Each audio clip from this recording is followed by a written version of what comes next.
Tu sais, Amidou, j'ai entendu à la radio une émission très intéressante sur les droits des animaux. Ah bon, Léa, tu es sûre que les animaux ont des droits ?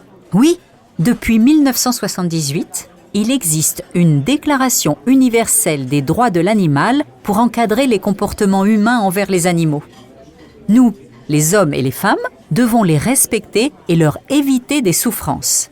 Il n'est pas normal qu'on maltraite les animaux ou qu'on ne les respecte pas. Aucun animal ne devrait souffrir à cause des êtres humains. Oui, mais je doute qu'en France, ce soit très encadré. Nous avons beaucoup d'élevage et plus de la moitié de la population possède un animal de compagnie.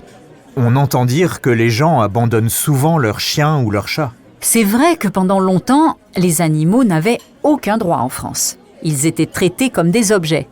Maintenant, la situation est différente. Il y a des lois pour protéger plusieurs catégories d'animaux.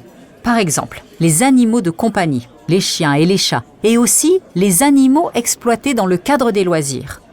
Aujourd'hui, en France, les animaux sont reconnus comme des êtres sensibles. Et quelles en sont les conséquences exactement ? Une loi vient d'être passée pour interdire les animaux dans les cirques et les delphinariums. Ça signifie qu'en 2028, il sera interdit de proposer des spectacles avec des animaux sauvages. C'est aussi la fin des élevages d'animaux pour faire des vêtements, comme les visons d'Amérique.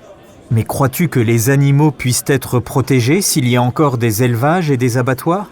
C'est difficile, mais je pense qu'on fait des progrès. Je sais qu'il existe des textes qui réglementent les conditions de vie des animaux dans les élevages en respectant la physiologie de chaque espèce. Tout le monde commence à être sensibilisé à la souffrance des animaux.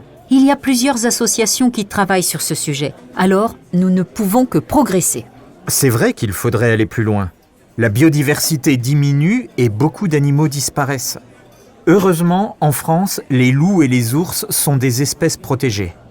Pour moi, négliger la biodiversité, c'est le plus grand danger. Je ne crois pas qu'on puisse vivre dans un monde où la vie sauvage a disparu.